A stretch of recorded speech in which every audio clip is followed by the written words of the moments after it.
an alarming rate. From the other side, watch out, you might fall over backwards.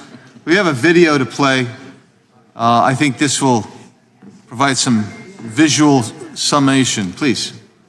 There's a particular kind of silence that only happens in Washington when the past catches up with the present. Not shouting, not chaos, just stillness. One side accuses the other of extremism. The other side denies it ever happened.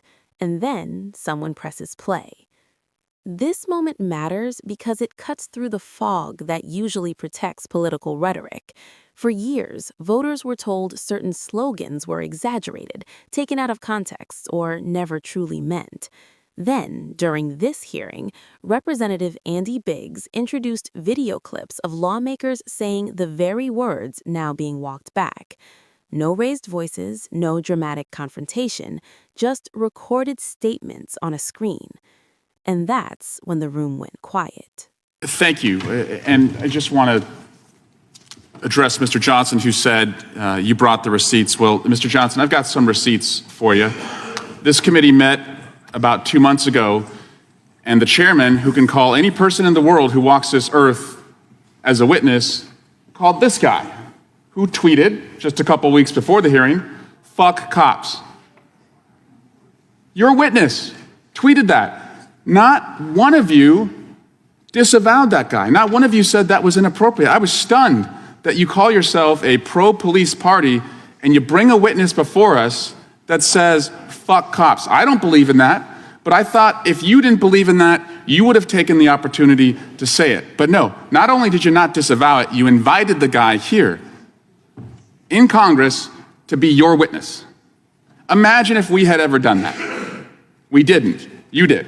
Second, I would love Mr. Johnson to disavow, because by the way, I will disavow the defund the police movement. I've never called for it.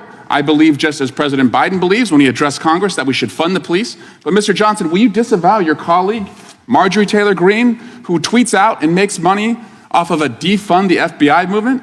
Because they're police too. They protect us too. But I don't think you will. I think you're going to sit silent, and your silence, by the way, is complicity. I yield back. Gentlelady yields back. The gentleman from Virginia is recognized. Yield to the gentleman from Arizona. I thank the gentleman for yielding. Appreciate the backpedaling at an alarming rate. From the other side, watch out, you might fall over backwards. We have a video to play.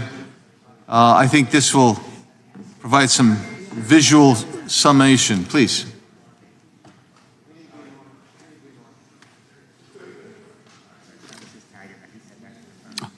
And the police has to happen. We need to defund the police. Mayor Eric Garcetti saying take some of the money from policing, about $150 million. I applaud Eric Garcetti for doing what he's done. But we need to completely dismantle the Minneapolis Police Department. It is outdated. It is wrong-headed thinking to think that the only way you're going to get communities to be safe is to put more police officers on the street.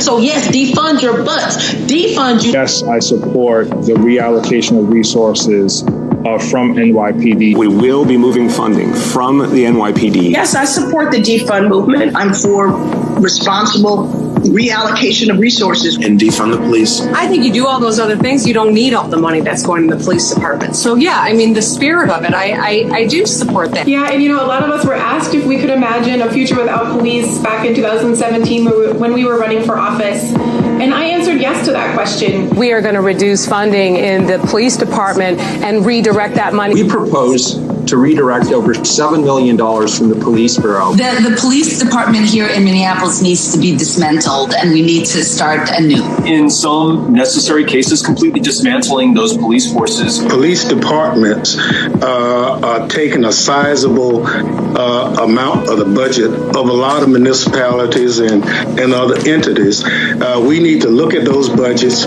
pull some of the money back. When we talk about defunding the police, defunding the Pentagon. My push is that we defund our police departments. Defunding police means defunding police. If these reports are accurate, then these proposed cuts to the NYPD budget are a disingenuous illusion. This is not a victory. The freshman Democrat adding, the fight to defund policing will continue.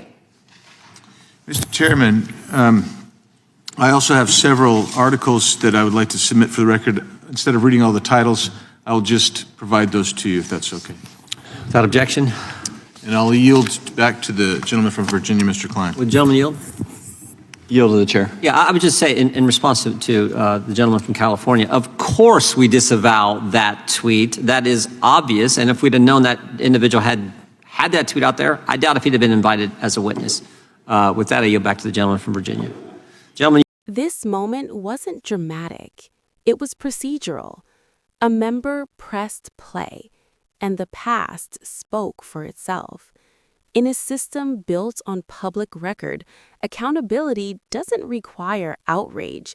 It requires memory. And memory, in the digital age, is permanent. Please like and subscribe for more news updates.